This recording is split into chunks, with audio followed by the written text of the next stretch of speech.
Davos పర్యటనలో రాష్ట్రానికి పెట్టుబడులు రావడానికి మంత్రి నారా లోకేష్ కీలక పాత్ర పోషించారని ప్రభుత్వ విప్ కురుపాం ఎమ్మెల్యే జగదీశ్వరి అన్నారు. యువగళం పాదయాత్రలో ప్రజలకు ఇచ్చిన హామీలు ఒక్కొక్కటిగా అమలు చేసేందుకు లోకేష్ కృషి చేస్తున్నారని వ్యాఖ్యానించారు. ఆంధ్రప్రదేశ్ను అభివృద్ధి పదంలో నడిపించేందుకు ముఖ్యమంత్రి చంద్రబాబు ప్రణాళిక ప్రకారం ముందుకు వెళ్తున్నారని ఆమె పేర్కొన్నారు. అలాగే 3132 కిలోమీటర్లు చేశారు. 226 రోజుల వరకు ఈ కార్యక్రమాన్ని నిర్వహించారు. కాబట్టి ఇవన్నీ కూడా దిగ్విజయం చేయడం, మరి ప్రజలందరూ కూడా విశ్వసించి మాకందరికి మరి భారీ మెజార్టీలతో అందరినీ గెలిపించడం చాలా సంతోషం.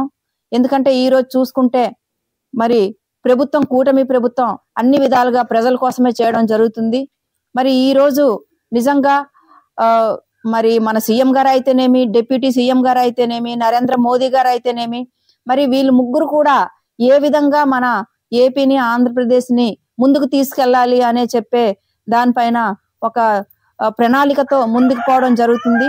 కాబట్టి మాకు ప్రజలందరూ కూడా నమ్మి ఓట్లేసి మరి అలాగే 7 నెలలు అవ్వొచ్చింది. మరి దీనికి కారణం మీరందరూ కూడా కష్టపడి మరి ప్రతి ఒక్కరు కూడా మాకు ఎంతో చక్కగా సహకరించి మరి అక్కడ సీఎం గారు అవడానికి కారణం కూడా అయ్యారు. అలాగే నేను నా కురుపాం నియోజకవర్గంలో ఎమ్మెల్యేగా కూడా మీరందరూ ఒక నమ్మకంతో గెలిపించారు. ఆ నమ్మకాన్ని తప్పకుండా మేము మరి పూర్తి స్థాయిలో నిర్వహిస్తామని మీకు అందరికీ సభాముఖంగా నేను తెలియజేస్తున్నాను.